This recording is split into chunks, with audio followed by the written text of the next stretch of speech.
Which states were the original 13?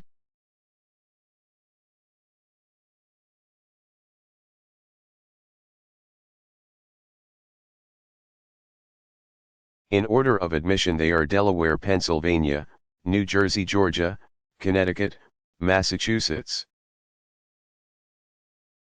Maryland, South Carolina, New Hampshire, Virginia, New York, North Carolina, and Rhode Island. Vermont was 14th and the first free state, the first state without slavery.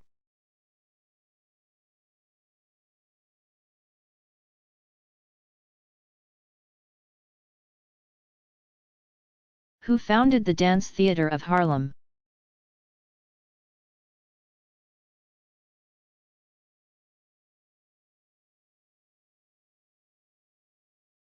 The Dance Theater of Harlem, the first world-renowned African-American ballet company, was founded by Arthur Mitchell, 1934, a principal dancer with the New York City Ballet. Along with Carol Schuck, 1920 to 1985, a dance teacher and former director of the Netherlands Ballet. The impetus for the creation of the company came on April 4, 1968, while Mitchell was waiting to board a plane from New York City to Brazil, where he was establishing that country's first national ballet company. And he heard that Martin Luther King Jr., 1929 to 1968, had been assassinated.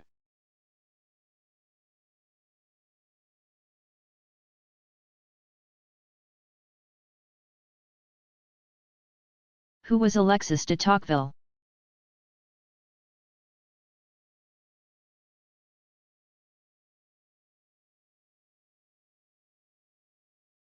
Aristocrat Alexis de Tocqueville, 1805 to 1859, was only 26 years old when he traveled to New York with his colleague and friend Gustave de Beaumont, 1802 to 1866, to study and observe American democracy. Though Tocqueville set out with the pretext of studying the American penal system on behalf of the French government, both he and Beaumont were magistrates at the time. He had the deliberate and personal goal of conducting an on-site investigation of the world's first and then only completely democratic society, the United States.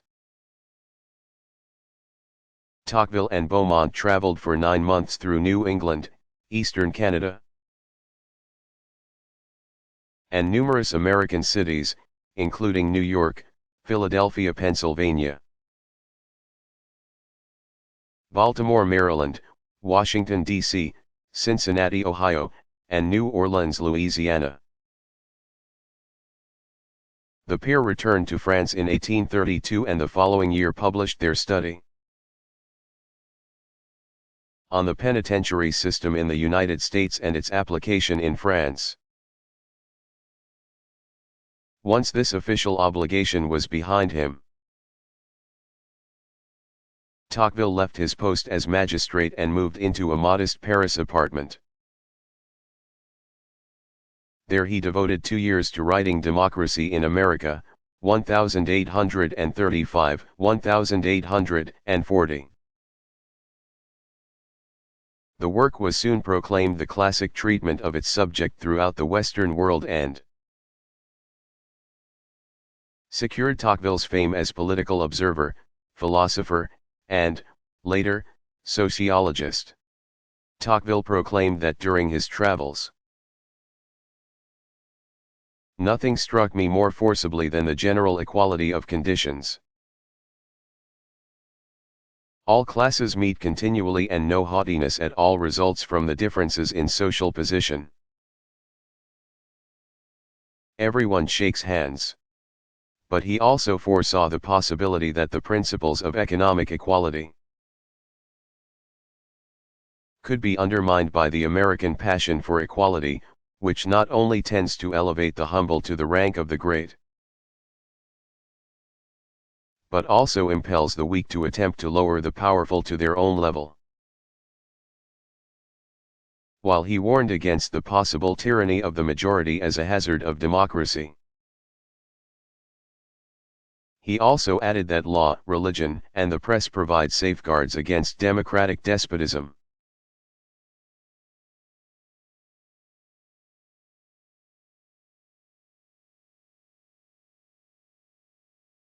When was poker invented?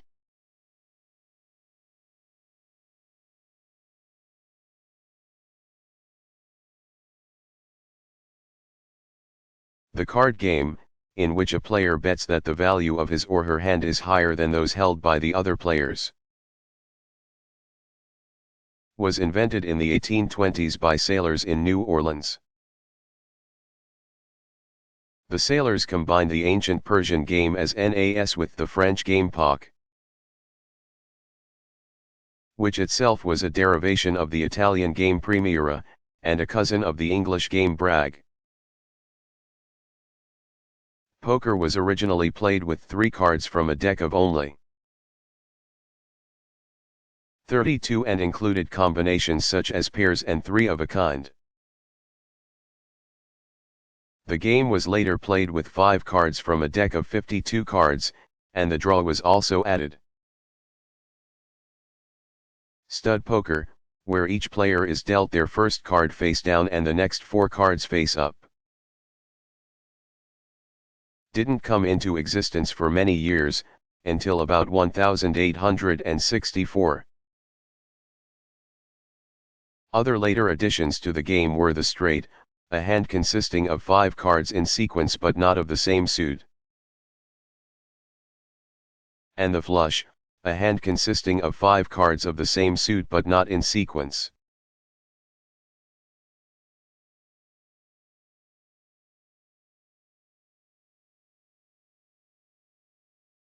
What is D-Day?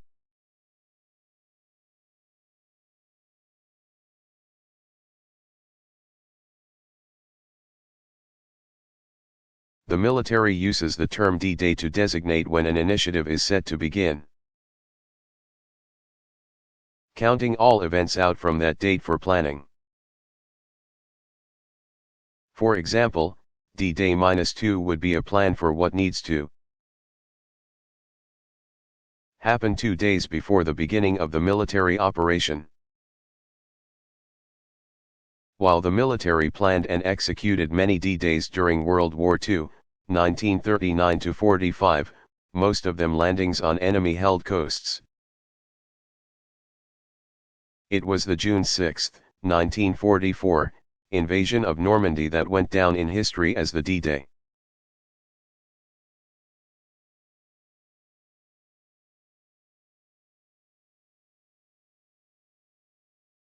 Why is Charlemagne so well known?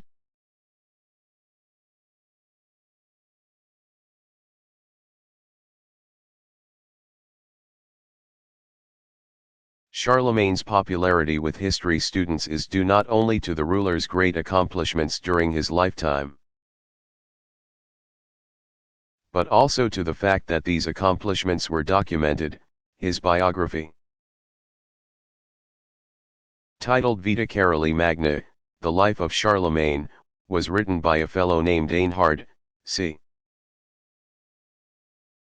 770–840, who was his advisor. Charlemagne, 742–814, or Charles the Great,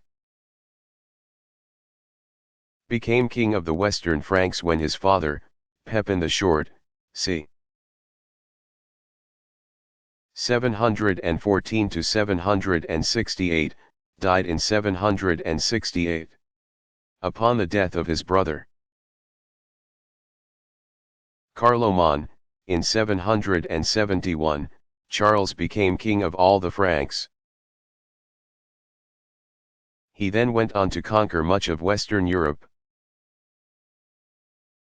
including Saxony, Lombardy, northeastern Spain, and Bavaria. He sometimes employed brutal tactics in bringing people and regions under control. During the last 2 decades of the 8th century, he used mass executions to subdue Saxon rebellions. Charlemagne succeeded in uniting all of these areas under one empire. And on Christmas Day 800, he had Pope Leo III, c. 750 to 816, crown him Emperor of the West, thus initiating the Holy Roman Empire. As a patron of the arts, literature, and science, Charlemagne revived Western Europe, which had been in decline since the fall of the West Roman Empire, in 476. He is credited with laying the foundation for the Holy Roman Empire and the European civilization that developed later in the Middle Ages. He ruled until his death in 814.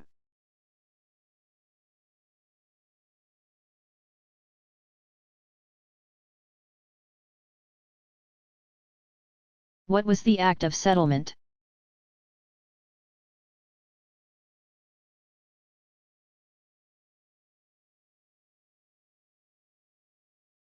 The 1701 decree reiterated the Bill of Rights of 1689 by stating that the king or queen of England must not be a Roman Catholic and must also not be married to a Roman Catholic. The Act of Settlement further stipulated that the sovereign must be a member of the Protestant Church of England. The measure was passed by Parliament, in part due to fear of the Jacobites. Supporters of the Stuart king, James II, 1633 to 1701, who had been exiled in 1688 in the Glorious Revolution. The Jacobites, not to be confused with the French Jacobins. The political party that came to power during the French Revolution, sought to keep the House of Stuart in power. Due to the line of succession, however, the Act of Settlement did not take effect until 1714, when Queen Anne 1665 to 1714, died and left no successors to the throne. She was the last Stuart ruler of England.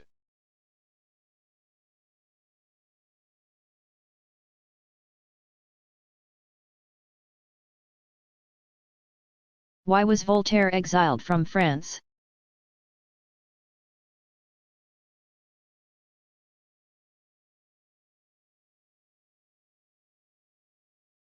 The French writer Voltaire, 1694 to 1778, born François-Marie Arouet, Voltaire was an assumed name.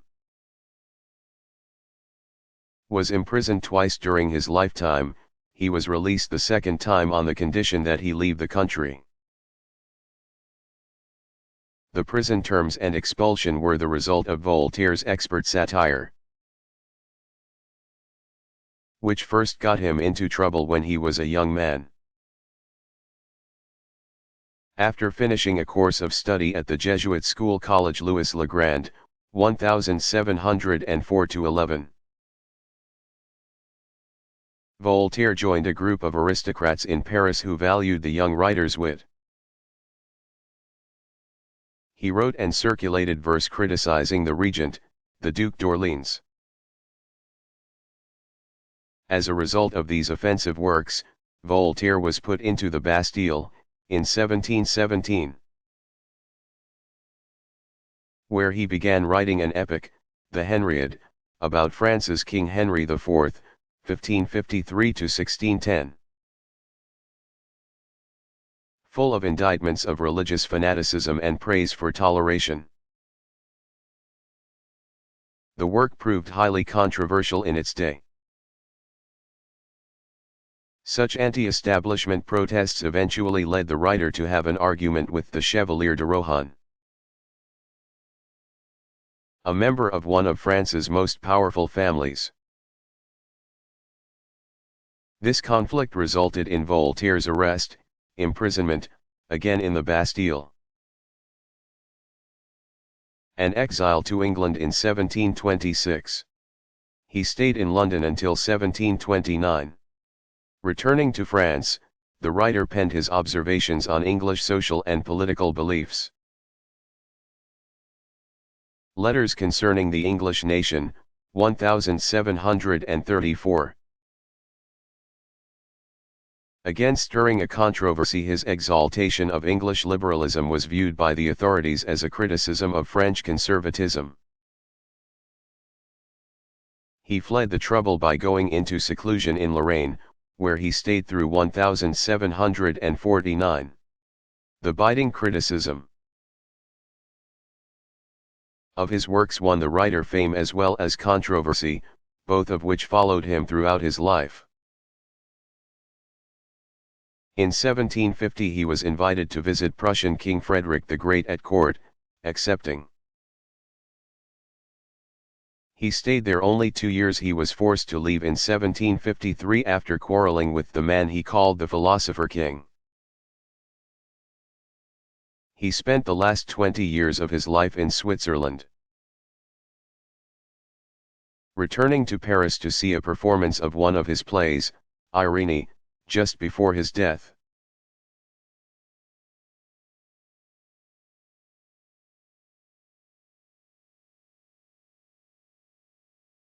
What is the controversy over Tibet?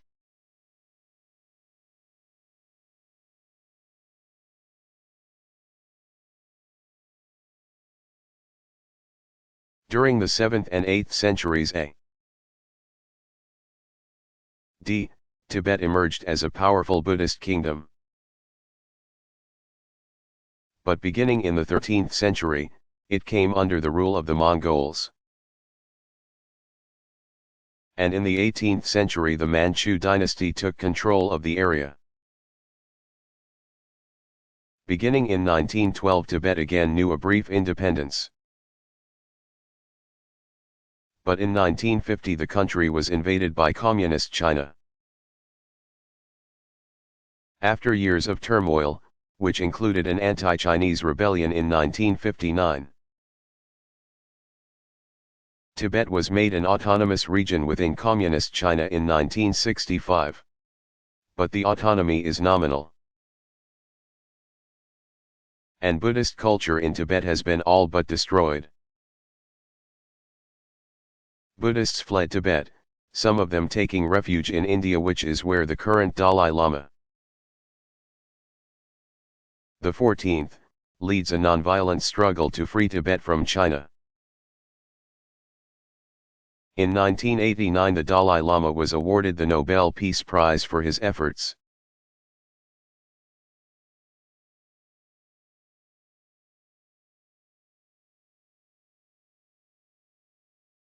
What was drive? Mud tried for?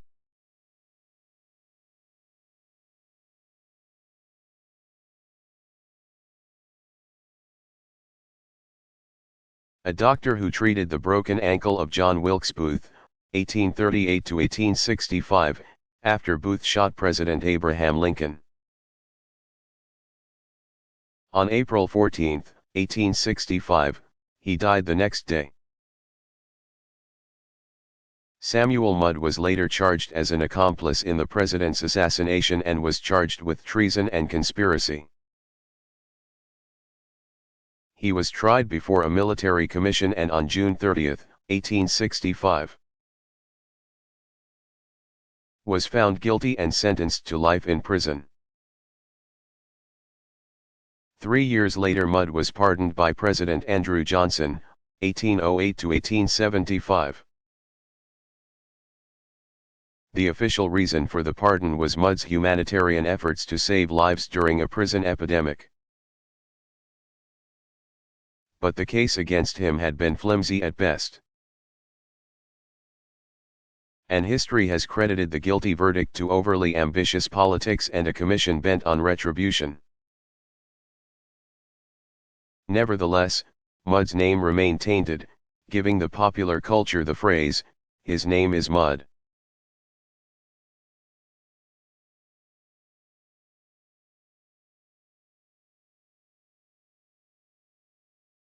Who started the Boston Tea Party?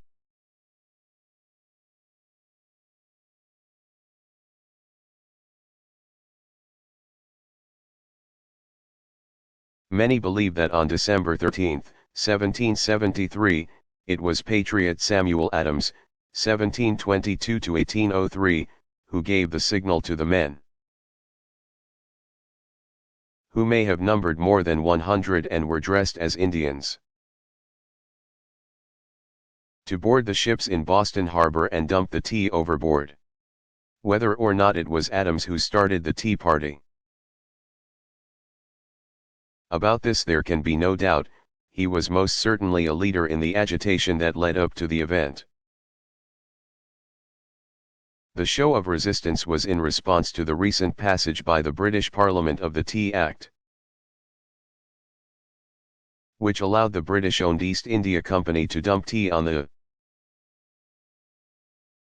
American colonies at a low price and also required that the colonists pay a duty for said tea. Colonists feared the act would put local merchants out of business and that if they conceded to pay the duty to the British, they would soon be required to pay other taxes as well. Once the ships carrying the tea had arrived in Boston Harbor, the colonists tried to have them sent back to England. But when Governor Thomas Hutchinson, 1711 to 1780, of Massachusetts refused to order the return of the ships, Patriots organized their show of resistance, which came to be known as the Boston Tea Party.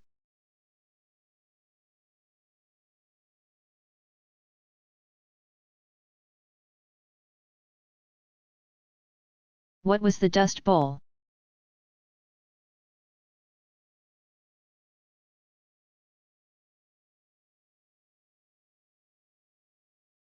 The Dust Bowl was the most severe drought in U.S.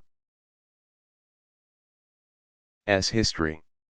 In the spring of 1934, the country in the grips of the Great Depression. Farmers across the Great Plains of the United States witnessed two great dust storms. First, in mid-April, after days of hot, dry weather and cloudless skies, 40 to 50 mile-per-hour winds picked up and took with them the dry soil, resulting in thick, heavy clouds. In Texas and Oklahoma, these dirt clouds engulfed the landscape. The next month was extremely hot, and on May 10 the second storm came up as the gales returned, this time creating a light brown fog. On May 11 experts estimated that 12 million tons of soil fell on Chicago as the dust storm blew in off the Great Plains. And the same storm darkened the skies over Cleveland. On May 12 the dust clouds had reached the eastern seaboard. Between the two storms, 650 million tons of topsoil had blown off the plains. The resulting dust bowl covered 300,000 square miles across New Mexico, eastern Colorado, Texas, western Oklahoma, and Kansas. The damage was great. Crops, principally wheat, were cut off at ground level or torn from their roots. Cattle that ate dust-laden grass eventually died from mud balls. Dust drifted, creating banks against barns and houses, while families tried to keep it from penetrating the cracks and crevices of their homes by using wet blankets, oiled cloths, and tape, only to still have everything covered in grit. Vehicles and machinery were clogged with dirt. In addition to the farmers who died in the fields, suffocated by the storm, hundreds of people suffered from dust pneumonia.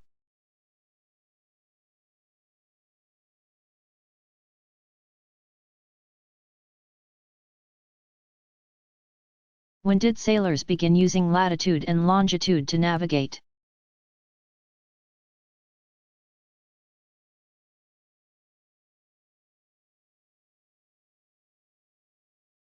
It was after English inventor John Harrison. 1693 to 1776, presented his ship's chronometer to London's Board of Longitude in 1736. The instrument was accurate to within 1/10 of a second per day, 1.3 miles of longitude. Since it was set to the time of 0 degrees longitude, Greenwich time, it enabled navigators to fix longitudinal position by determining local time. Even though Harrison's award-winning invention was heavy, weighing 65 pounds, complicated, and delicate, it was subsequently improved upon so that it could be used on any seafaring vessel in any weather conditions.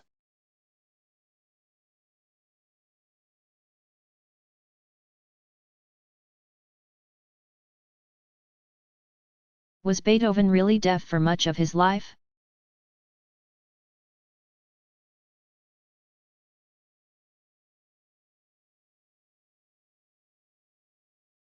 Yes, Ludwig van Beethoven, 1770 to 1827, suffered a gradual hearing loss during his 20s,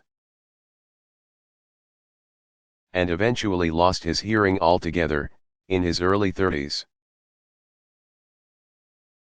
The loss was devastating to the German composer. In a letter to his brother he wrote, "But how humbled I feel when someone near me hears the distant sound of a flute. And I hear nothing, when someone hears a shepherd singing, and I hear nothing." At one point he even contemplated suicide but instead continued his work.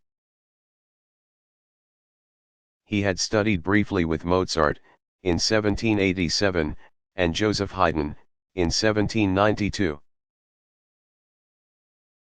And appeared for the first time in his own concert in 1800. While the loss of his hearing later prevented him from playing the piano properly, it did nothing to hold back his creativity. Between 1800 and 1824, Beethoven wrote 9 symphonies. And many believe that he developed the form to perfection. His other works include 5 piano concertos and 32 piano sonatas, as well as string quartets,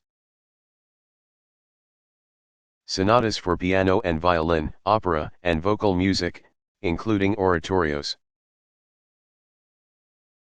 It was about the time that he completed his work on his 3rd symphony, the Eroica, 1804, that he went completely deaf. Though he was himself a classicist, music critics often refer to a turning point marked by the Eroica, which shows the complexity of the Romantic age of music. A true genius, Beethoven's innovations include expanding the length of both the symphony and the piano concerto, increasing the number of movements in the string quartet, from 4 to 7, and adding instruments including the trombone, contrabassoon, and the piccolo to the orchestra, giving it a broader range. Through his adventurous piano compositions, Beethoven also heightened the status of the instrument, which was a relatively new invention, 1710. Among his most well-known and most often performed works are his 3rd, Eroica, 5th, 6th, Pastoral, and 9th, Choral, symphonies, as well as the 4th and 5th piano concertos. It is remarkable, even unfathomable, that these works, so familiar to so many, were never heard by their composer. A poignant anecdote tells of Beethoven sitting on stage to give tempo cues to the conductor during the first public performance of his Ninth Symphony. When the performance had ended, Beethoven, his back to the audience, was unaware of the standing ovation his work had received until a member of the choir turned Beethoven's chair around so he could see the tremendous response.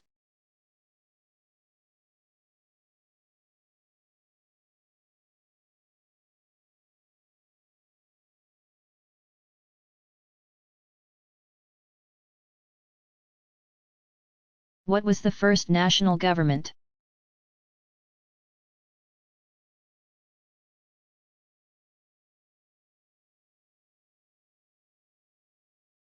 It is believed to have been that of the first Egyptian king, Menes, who united Upper and Lower Egypt in 3110 B.C. and founded a central government at Memphis, near present-day Cairo. Ruling for 62 years, Menes established the first of what would eventually number 30 dynasties that ruled ancient Egypt for nearly 3,000 years until 332 BC. By the time the third dynasty began around 2700 BC, the central government was well established, and strong subjects believed their kings and queens to be half human and half god. The pharaohs lived in magnificent luxury.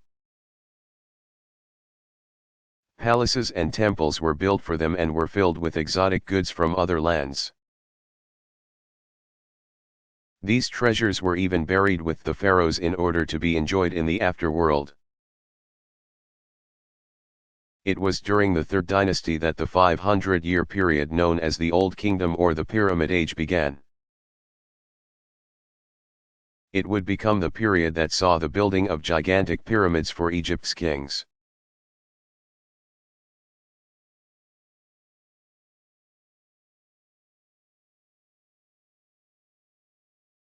Why did the United States get involved in Vietnam?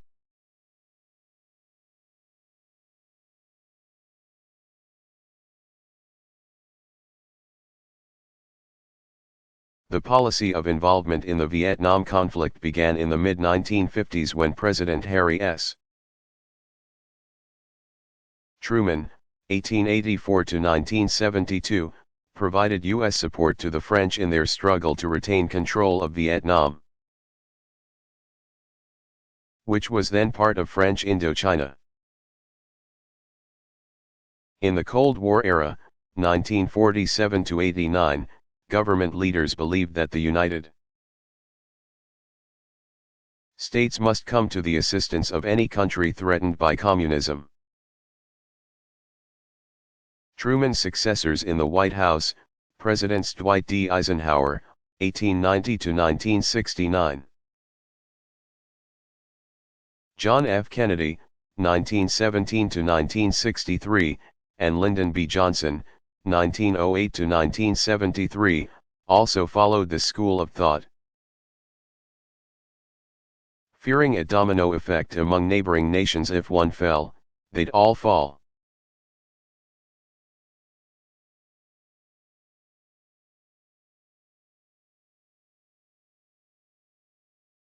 How damaging were the California wildfires of 2003?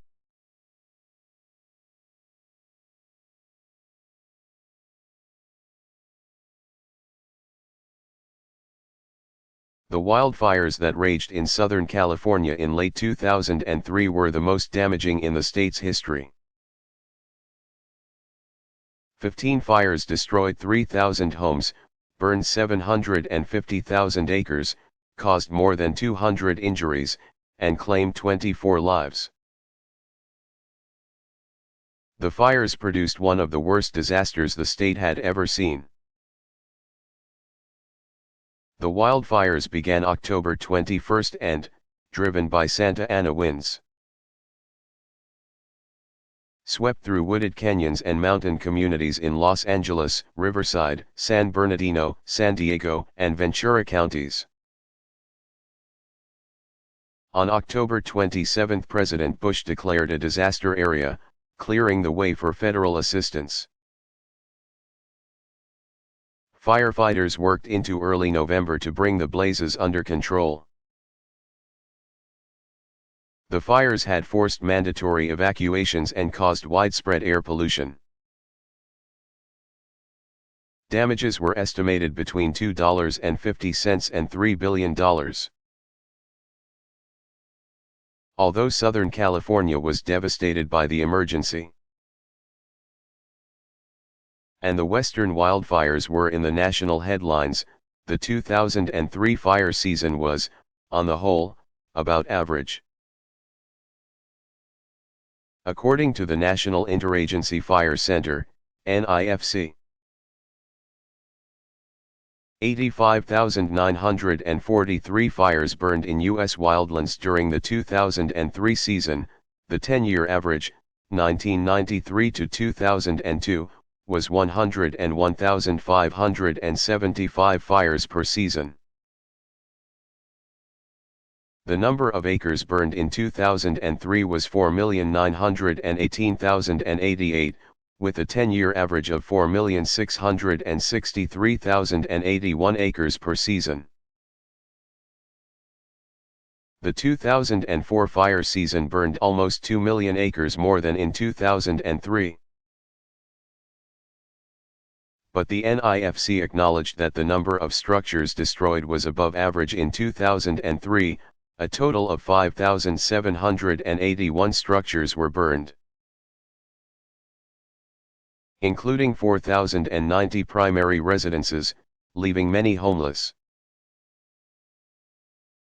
Federal agencies alone spent $1.3 billion to suppress wildfires across the United States in 2003, considerably higher than the 10-year average.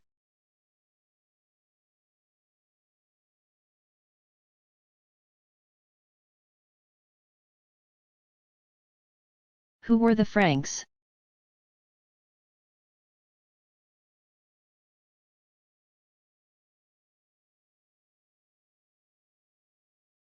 The Franks were another Germanic people who divided into two branches. The Salians, who settled near the lower Rhine River, near the North Sea. And the Ripuarians, who moved into what is now Germany, along the middle Rhine River.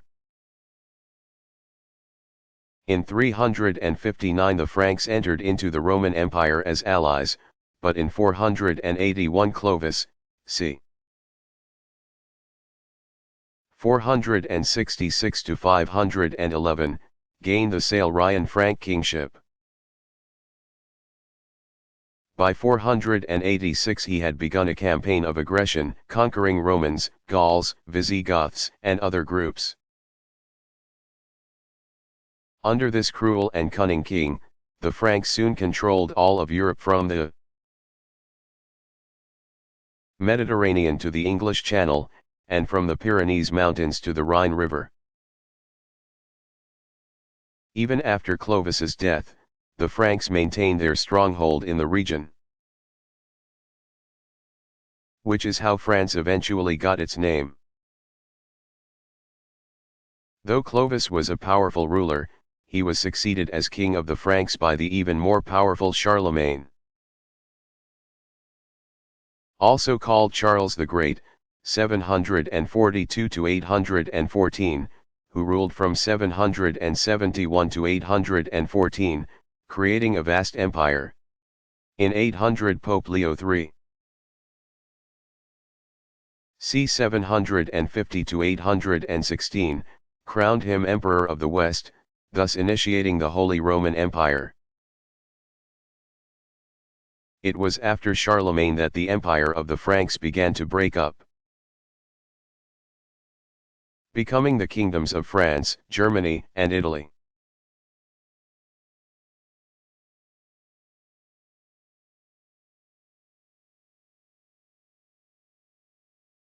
What happened in Grenada?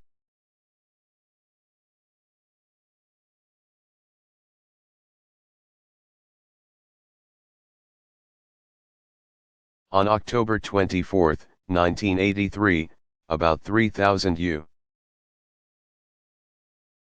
Marines and U.S. Army Rangers landed on the Caribbean island. The number included about 300 military personnel from neighboring Antigua, Barbados, Dominica, Jamaica, St. Kitts Nevis, St. Lucia, and St. Vincent. The arrival followed the October 12 through 19 coup in which Prime Minister Maurice Bishop, 1943 to 1983, was overthrown and killed by a hardline Marxist military council headed by General Hudson Austin. While the United Nations and Friends of the United States condemned President Ronald Reagan. 1911 to 2004, for the action, American troops detained General Austin and restored order on the island. Governor-General Sir Paul Scoon, 1935, formed an interim government to prepare for elections. Most of the U.S. military presence was withdrawn by December 1983, with nominal forces remaining on the island through most of 1985. President Reagan justified the tactic by citing that the coup had put in danger American students on the island.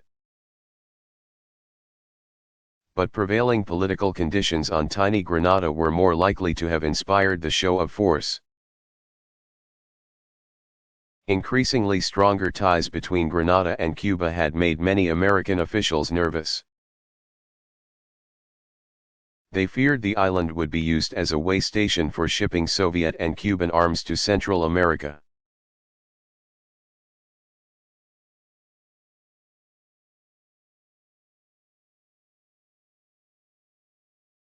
What is the strongest earthquake ever measured?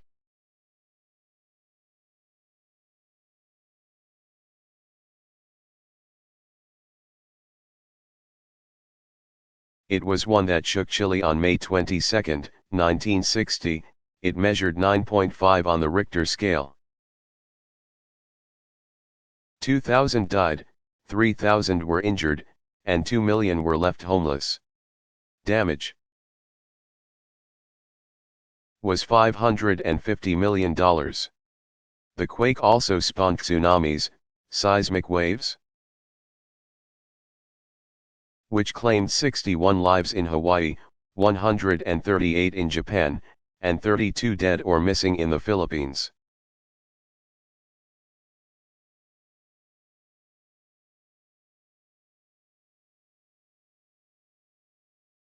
What were the Camp David Accords?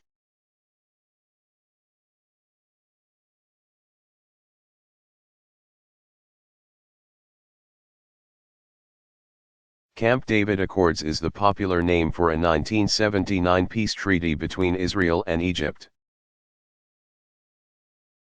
The name stuck since President Jimmy Carter, 1924, met with Israel's Menachem Begin. 1913 to 1992, and Egypt's Anwar Sadat, 1918 to 1981, at the presidential retreat at Camp David, Maryland. The treaty was actually signed on March 26, 1979, in Washington, D.C. with Carter as a witness to the agreement between the warring Middle Eastern nations. The pact, which was denounced by Arab countries, provided for the return of the Sinai Peninsula to Egypt. The mountainous area, adjacent to Israel and at the north end of the Red Sea, had been the site of a major campaign during the Arab-Israeli War of 1967 and had been occupied by Israel since. The transfer of the peninsula back to Egypt was completed in 1982. The Camp David Accords had also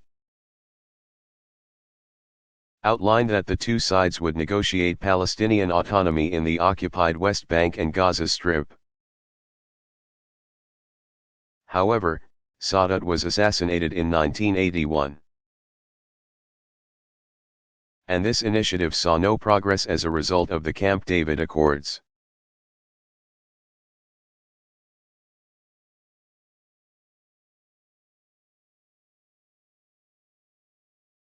Why was the Battle of Midway important in World War II?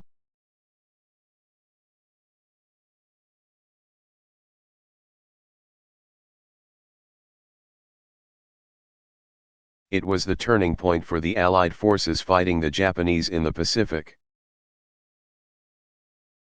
The battle for Midway Island, actually two small islands situated about 1,300 miles west-northwest of Honolulu, Hawaii, began on June 4, 1942.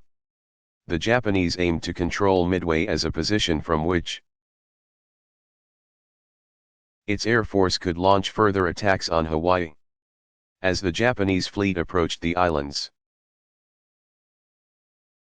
which was home to a U.S. Navy base, established in 1941, U.S. forces attacked. Fighting continued until June 6. The Japanese were decisively defeated, losing 4 aircraft carriers. The United States lost 1. The victory proved that Allied naval might could overcome Japan's.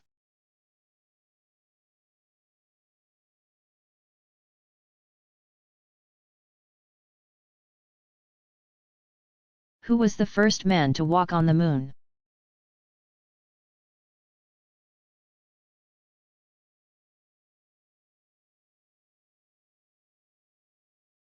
It was American astronaut Neil Armstrong, 1930, who, on July 20, 1969, stepped out of the lunar module from Apollo 11 and walked on the moon. Armstrong, who was joined by astronaut Edwin Buzz Aldrin Jr. 1930, uttered the famous words, "That's one small step for a man, one giant leap for mankind." The live voice transmission had dropped the A before man, but it was added in later.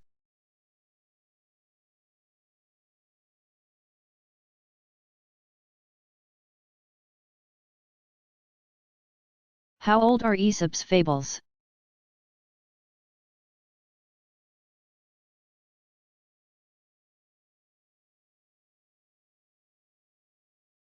They date back to the 6th century B.C. However, it was not until the late 1600s that English-language versions appeared. In 1692 a complete translation of the stories, which are believed to have been written by a Greek slave, were published in London by Sir Roger L'Estrange, 1616 to 1704. The short, moralistic tales, which were handed down through the oral tradition,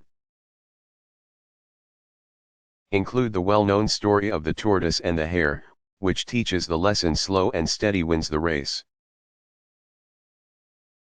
and the one about a wolf in sheep's clothing, people are not always what they seem. Since some of the timeless fables have been traced to earlier literature, many believe it is almost certain that Aesop is a legendary figure.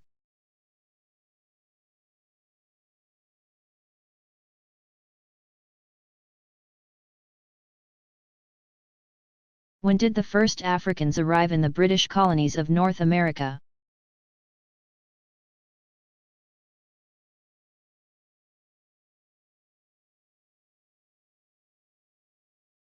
In 1619 a Dutch ship carrying 20 Africans landed at Jamestown, Virginia.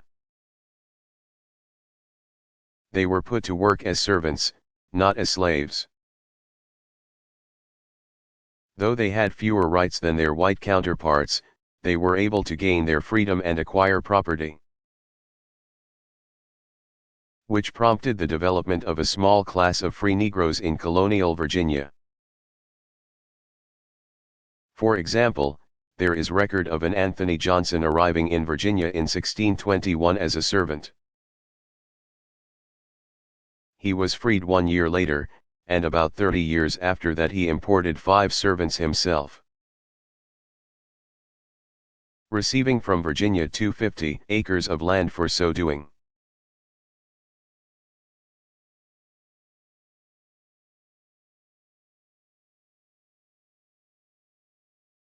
What is habeas corpus?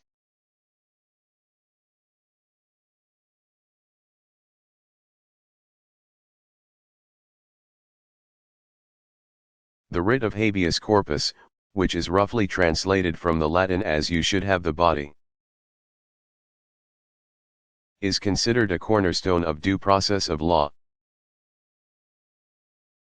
It means that a person cannot be detained unless he or she is brought in person before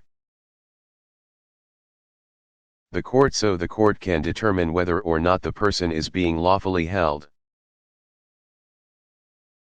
The notion dates back to medieval England. Many historians believe that habeas corpus was implied by the Magna Carta. 1215, Article 39 states, "No freeman shall be taken or imprisoned, or exiled, or in any way destroyed, except by the lawful judgment of his peers or by the law of the land." The writ was reinforced by Britain's Habeas Corpus Amendment Act of 1679, which stated that the Crown, King or Queen, cannot detain a prisoner against the wishes of Parliament and the courts. The English introduced the concept in the American colonies, and when the U.S. Constitution 1788 was written, it declared, in Article I, Section 9, that habeas corpus shall not be suspended unless when in cases of rebellion or invasion the public safety may require it.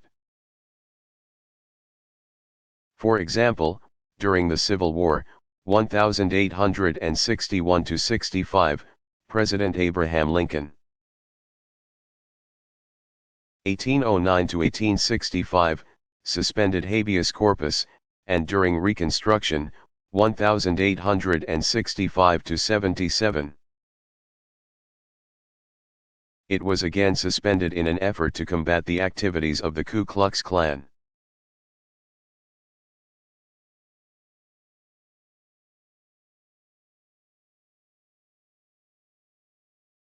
What happened on Apollo 13?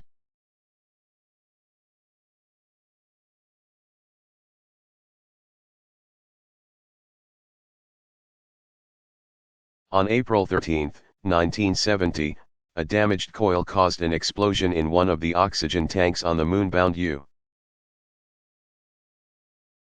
spacecraft, leaving astronauts Jim Lovell, Jack Swigert, and Fred Haise in a disastrous situation.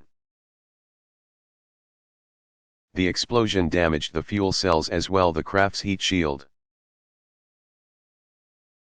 which was needed to protect the vessel upon re-entry into Earth's atmosphere. While the National Aeronautics and Space Administration, NASA, had experienced a previous disaster in 1967, when 3 astronauts died in a fire on the launch pad. Mission Control had not faced anything like this before, and no Americans had ever been lost in space. After hearing a loud bang and seeing an oxygen tank empty, the Apollo 13 astronauts reported to Mission Control at the Johnson Space Center, "Okay, Houston, we've had a problem." The ensuing real-life drama proved that to be an understatement. The crew moved into the craft's tiny lunar module, designed to keep 2 men alive for just 2 days. With the astronauts 4 days from home, NASA engineers had their work cut out for them. Among other measures, the temperature in the module was lowered to 38 degrees Fahrenheit to conserve oxygen and electricity. The world was waiting and watching as the module splashed down in the South Pacific. Just barely ahead of the failure of the oxygen. All 3 astronauts survived the disaster, which came to be known as the successful failure. Apollo 13 never reached its destination but, despite the odds, made it back to Earth safely.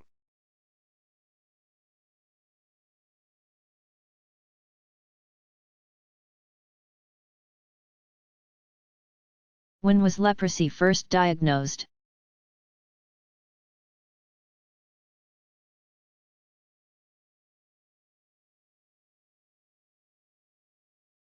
Leprosy is an ages-old disease, described in many historical texts. Mentioned in the Bible, leprosy was introduced in Europe in the 400s BC. Probably by the troops of the Persian ruler Xerxes, c. 519 to 465 BC, as they moved westward. By the 12th century, leprosy had reached epidemic proportions in Western Europe, even claiming the lives of rulers. Portugal's Alfonso II died from it in 1223, and Robert I, King of Scots, in 1329. Explorers and settlers from the European continent later carried the infectious chronic skin disease to the New World, where it was previously unknown. The cause of leprosy was unknown. While some theorized it was contagious, others asserted that it was hereditary or was caused by eating certain foods.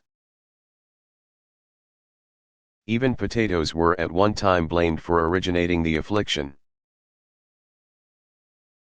The disease gradually disappeared from Europe, attributable to improved living conditions, better nutrition, and, later, the advent of drugs that are effective in treatment. The first clinical description was not made until 1874 when Norwegian physician Gerhard Henrik Hansen, 1841 to 1912, discovered the leprosy bacterium. Since then the disease has also been called Hansen's disease. Today, leprosy afflicts about 5 million people worldwide. It is endemic, native, to tropical or subtropical regions, including Africa, Central and South America, India, and Southeast Asia. Most cases of leprosy that occur in the United States are among immigrants from areas where the disease is endemic. Beginning in the mid-1950s, the Roman Catholic nun Mother Teresa, 1910 to 1997, of Calcutta ministered to those afflicted with leprosy, setting up colonies for their care.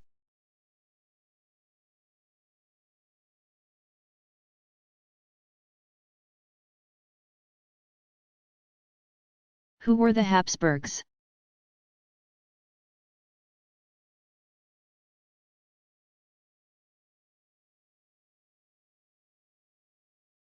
The Habsburgs were Europe's most powerful royal family. Even if one chose to argue the point of power, there can be no arguing the longevity of the House of Habsburg.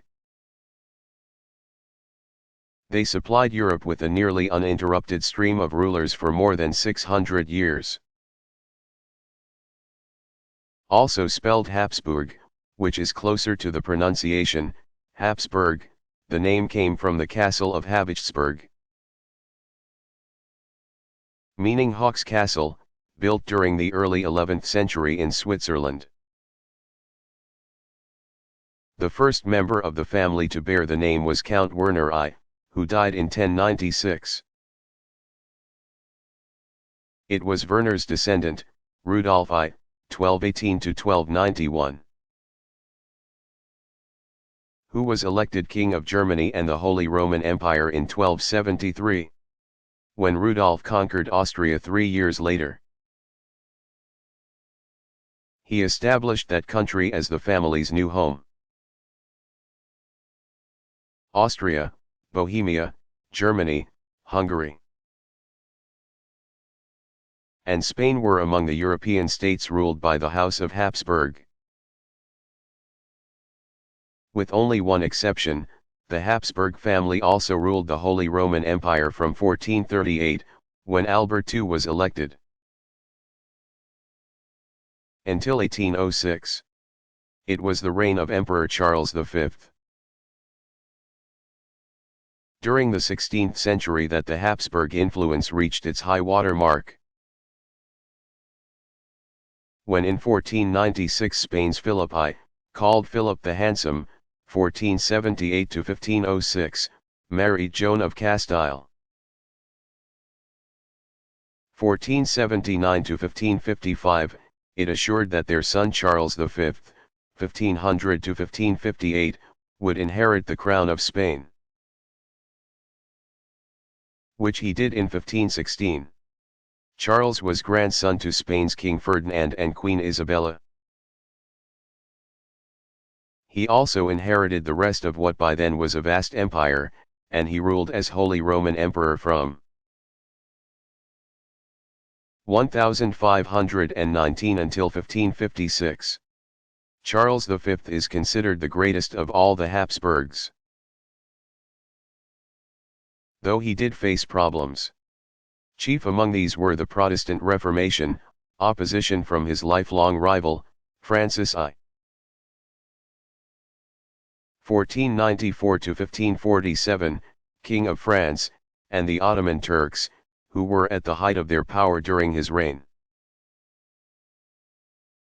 Nevertheless, he was a successful ruler and his accomplishments included Spain's conquest of lands in the New World Mexico at the hands of Hernán Cortés, 1485–1547, and Peru, by Francisco Pizarro,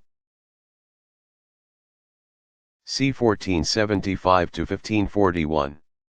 In 1867 the Habsburg Empire was reorganized as the Austro-Hungarian monarchy. That monarchy was dissolved in 1918, after World War I. With the Treaty of Versailles establishing new boundaries for the successor states.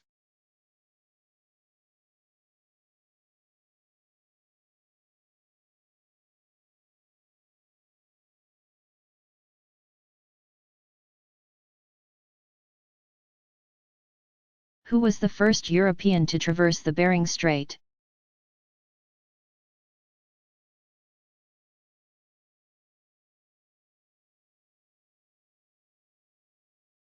The Bering Strait, which connects the Arctic Ocean and the Bering Sea, is 53 miles across at its most narrow point. The first European to traverse it was Danish navigator Vitus Bering, 1681–1741, in 1728. The explorer, for whom the strait and the sea were named, had been employed by Tsar Peter the Great. 1672–1725, of Russia to determine whether Asia and North America are connected.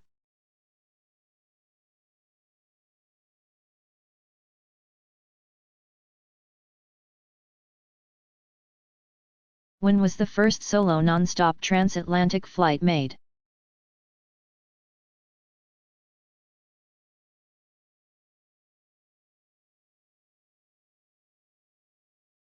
It was in 1927, on May 21, at 10:24 p.m. American Charles A. Lindbergh, 1902–1974, landed his single-engine monoplane, the Spirit of St. Louis, at Le Bourget Airfield, Paris, after completing the first solo non-stop transatlantic flight. Lindbergh, declining to take a radio in order to save weight for an additional 90 gallons of gasoline. Had taken off in the rain from Roosevelt Field, Long Island, New York. At 7:55 a.m. on May 20th.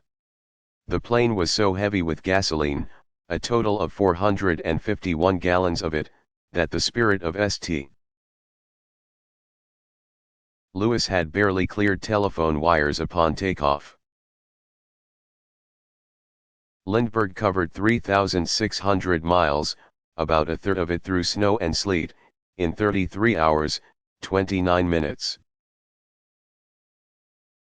He won a $25,000 prize, which was offered in 1919, and became a world hero hailed as the Lone Eagle.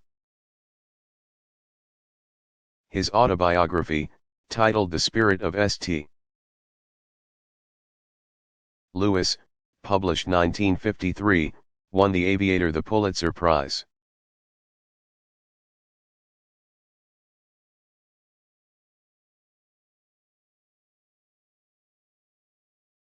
Who was the first to reach Mount Everest's summit?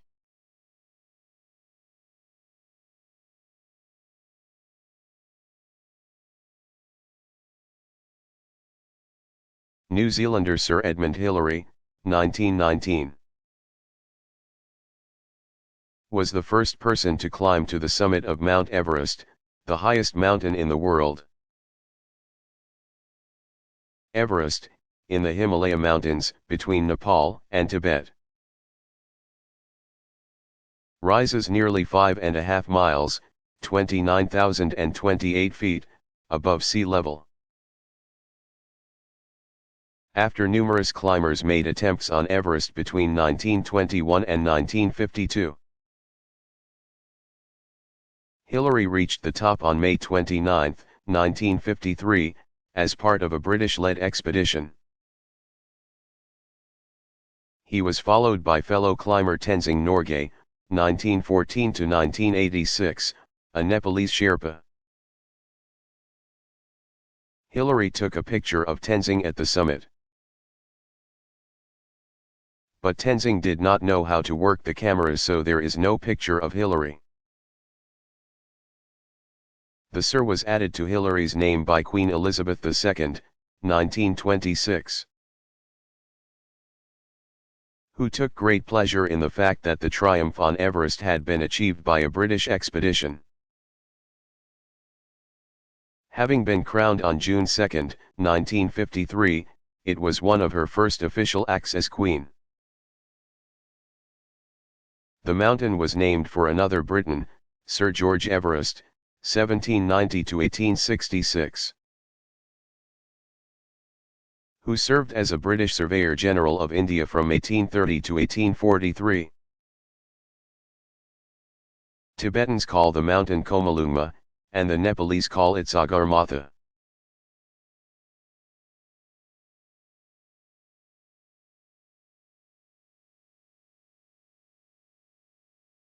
Who invented jazz?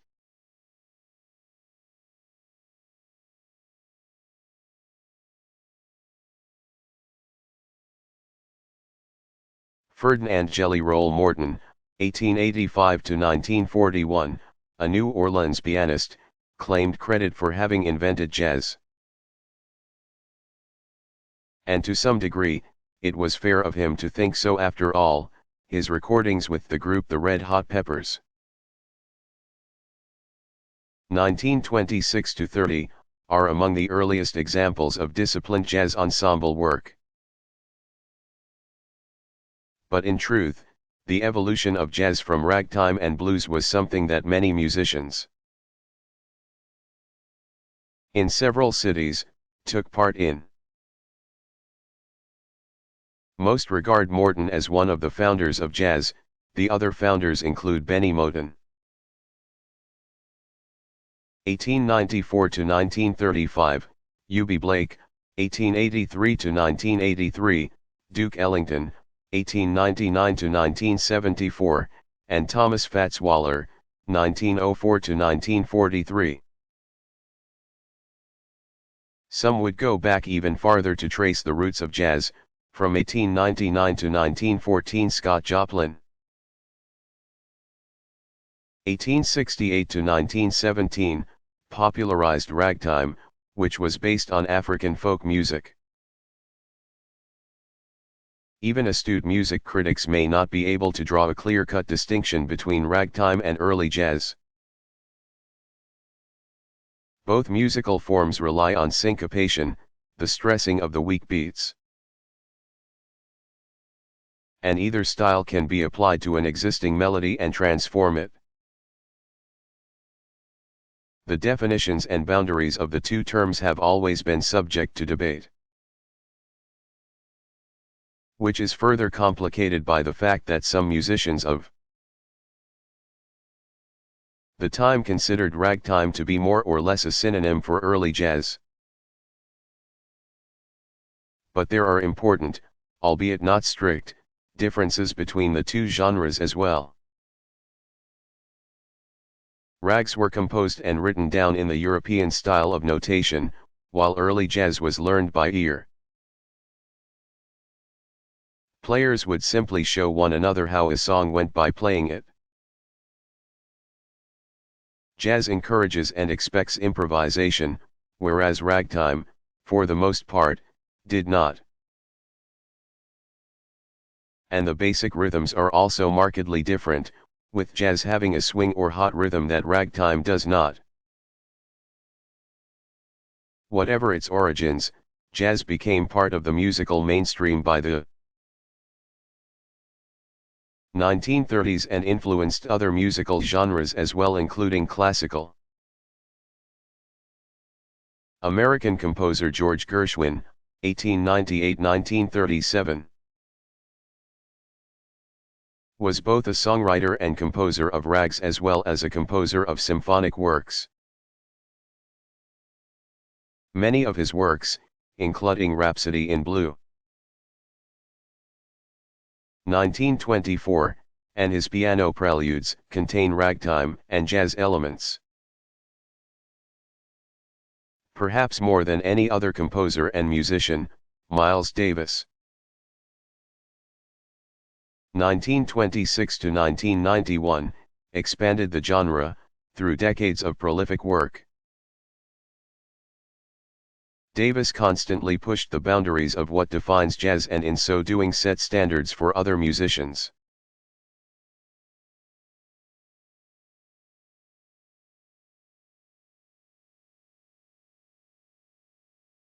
How is the attitude of the Renaissance characterized?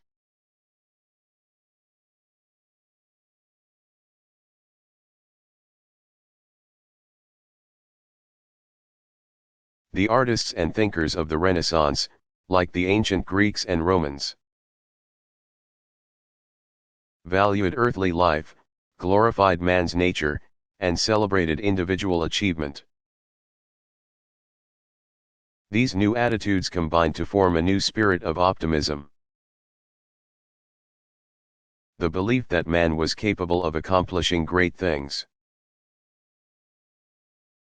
This outlook was the result of the activities of the wealthy mercantile class in northern Italy, who, aside from supporting the arts and letters,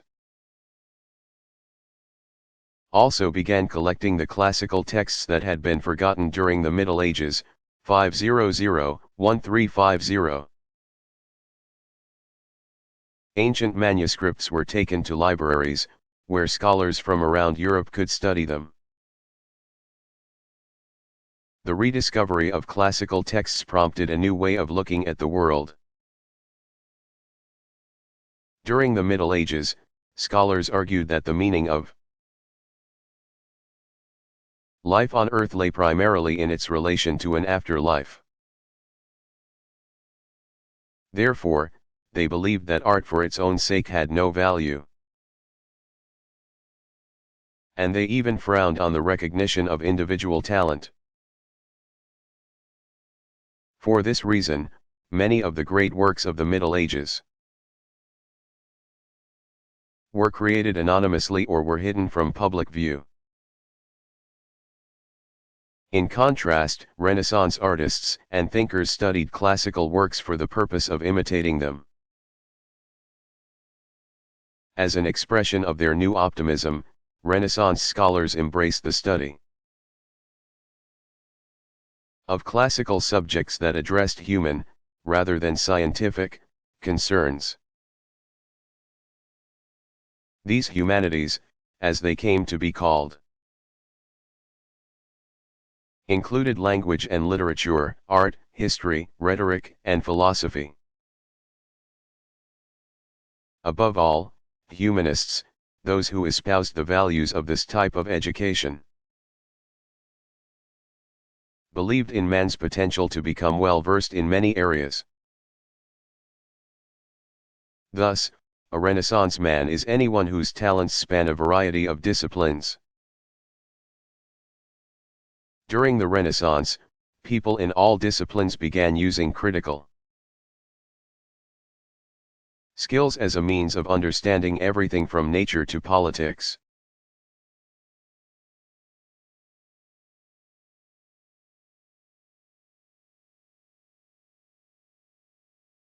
What is the plague?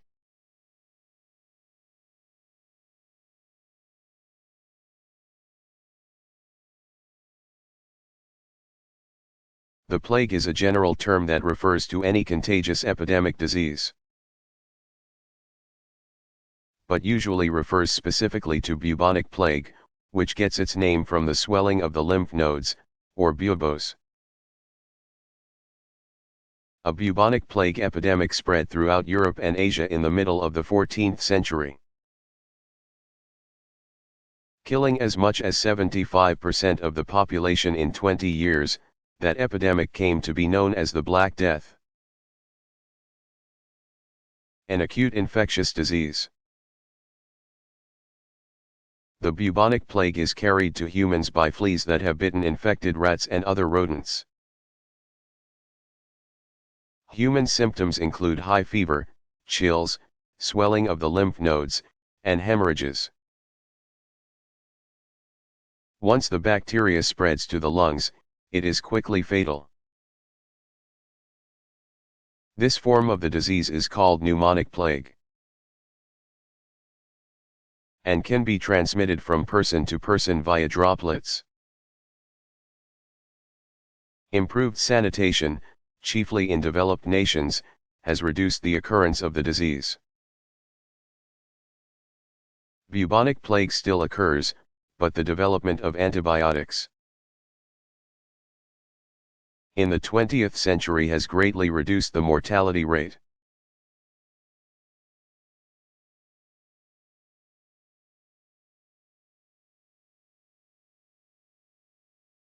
Is Stravinsky the 20th century's foremost composer?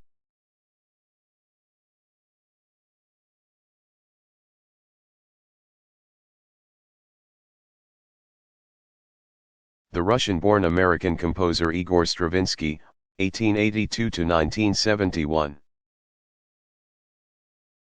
is certainly one of the greatest composers of the 20th century. Stravinsky wrote concerts, chamber music, piano pieces, and operas, as well as ballets, for which he may be most well known. Between 1903 and 1906 Stravinsky studied under the great Russian composer Nikolai Rimsky-Korsakov, 1844–1908. In 1908 Stravinsky wrote his first work of note, the orchestral fantasy Fireworks, which was in honor of the marriage of Rimsky-Korsakov's daughter. The piece caught the attention of Sergei Diaghilev, 1872–1929, of the Ballets Russes, who invited the young composer to participate in the ballet company's 1910 season. Ballets Russes had dazzled audiences the year before, bringing new energy to the art form. In collaboration with Diaghilev, Stravinsky went on to create masterpieces The Firebird, 1910, Petrushka, 1911, and Rite of Spring, 1913, among them. The partnership served to elevate the role of the ballet composer in the art world. Rite of Spring is either Stravinsky's most famous or most infamous work. It was first performed by the Ballets Russes in the third week of its 1913 season. The choreography was arranged by the famous dancer Vaslav Nijinsky, 1890 to 1950. But the performance stunned both the music and dance worlds. So extreme was the audience's reaction to this premiere work that a riot nearly broke out inside the theater. Stravinsky had composed his music not to express spring's idyllic qualities but rather its turmoil and dissonance similar to childbirth. Nijinsky paired Stravinsky's composition with complicated and visually frenzied dance movements, later characterized by the composer as a jumping competition. Though many thought it a disastrous performance, when the Ballets Russes continued to London, Rite of Spring was more widely accepted there largely because the audience had been duly prepared for it. The following year, Rite of Spring was performed in concert in Russia, but the reaction was mixed. The young composer Sergei Prokofiev, 1891 to 1953, was in the audience and later wrote that he had been so moved by the work that he could not recover from the effects. Listeners today are still moved by the elevated rhythm of Rite of Spring, which makes an entire orchestra into a kind of sustained percussion instrument. Ultimately, most musicians and critics came to regard the watershed work as one of the finest compositions of the 20th century.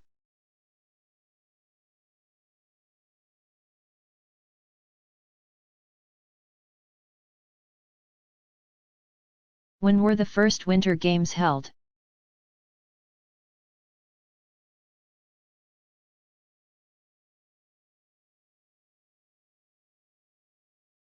The Winter Olympic Games had a slow birth, making their first official appearance almost 3 decades after the first modern games were held in Athens, 1896. In 1901 Nordic Games were held in Sweden. However, only Scandinavian countries participated in the events, which organizers intended to hold every 4 years. The Nordic Games constituted the first organized international competition involving winter sports. Then, as part of the Summer Olympic Games in 1908, host city London held a figure skating competition that October. 3 years later, an Italian member of the International Olympic Committee, IOC, encouraged Sweden, the next host of the Summer Games, to include winter sports in 1912 or hold a separate event for them. Since Sweden already played host to the Nordic Games, they declined to pursue the IOC suggestion. The sixth Olympiad was slated to be held in 1916 in Berlin, and Germany vowed to stage winter sports competition as part of the event. But in 1914 World War I began, and the Berlin Games were cancelled altogether. After an 8-year hiatus, the Olympics resumed in 1920, Antwerp, Belgium. Played host to athletes, which included figure skaters and ice hockey players along with the usual contingency of gymnasts, runners, fencers, and other summer sports competitors. The first IOC-sanctioned competition of winter sports was held in Chamonix, France, from January 25 to February 4, 1924. When the games were staged next, in St. Moritz, Switzerland, in 1928, they were formally designated the Second Winter Olympics. From that year, the Winter Games were held every 4 years in the same calendar year. As the Summer Games until 1994. In 1986 IOC officials voted to change the schedule. The result was that the 1992 Winter Olympics in Albertville, France, were followed only 2 years later by the Games in Lillehammer, Norway. The Winter and Summer Games are now each held every 4 years, alternating in even-numbered years.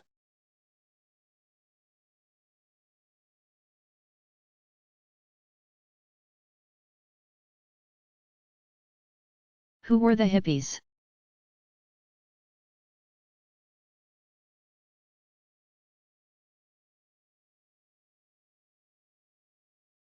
Most hippies of the 1960s and 1970s were young, 15 to 25 years old, white, and from middle-class families.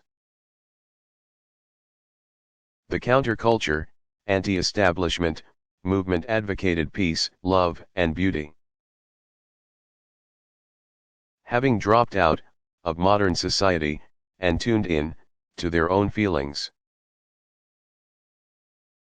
These flower children were as well known for their political and social beliefs as they were for their controversial lifestyle.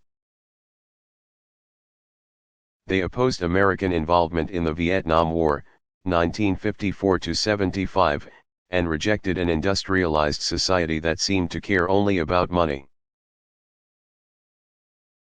They favored personal simplicity, sometimes living in small communes where possessions and work were shared,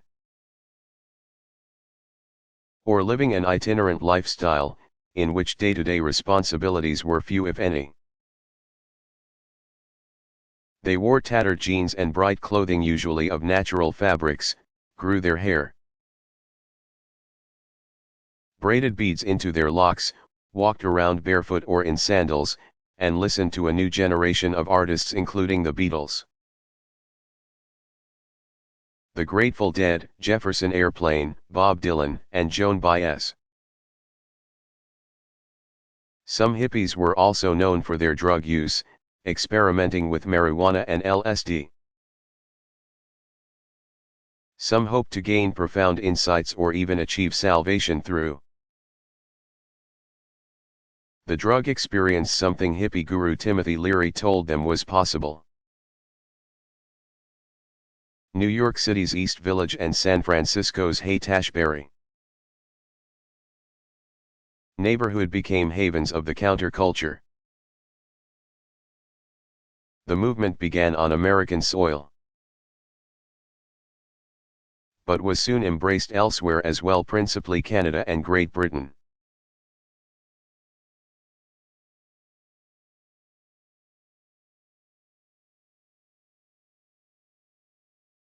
Have the Olympic Games been held regularly since 1896?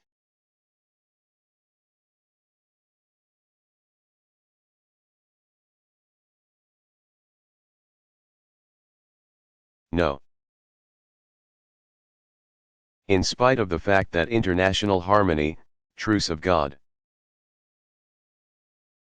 is one of the hallmarks of the modern Olympic movement, the Games have been cancelled by the governing body, the International Olympic Committee. IOC, due to world events.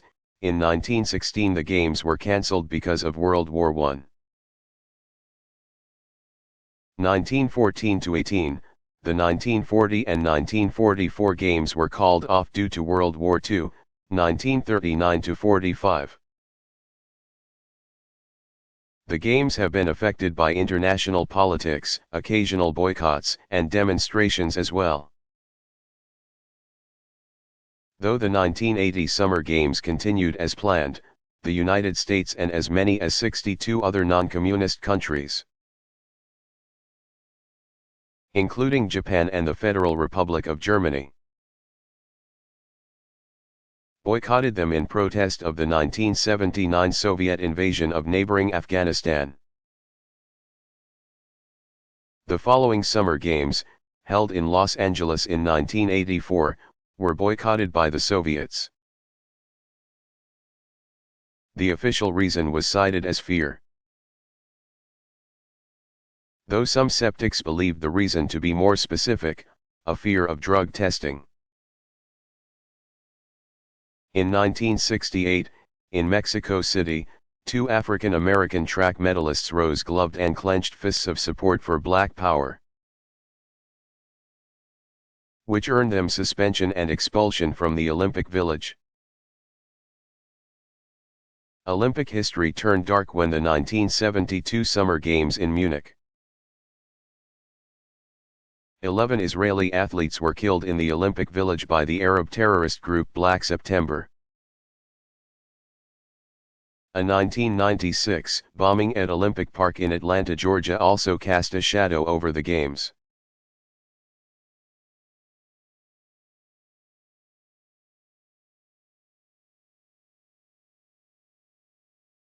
When did Operation Iraqi Freedom begin?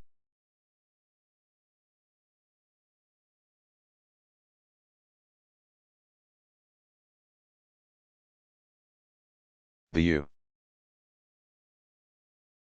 U.S.-led multinational military campaign in Iraq began on March 19, 2003, with airstrikes on the capital of Baghdad. Ground forces moved into southern Iraq from neighboring Kuwait. After taking the southern city of Basra, U.S. Marines and Army infantry moved northward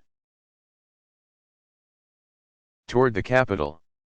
U.S. troops took control of Baghdad on April 9, after which images of gleeful Iraqis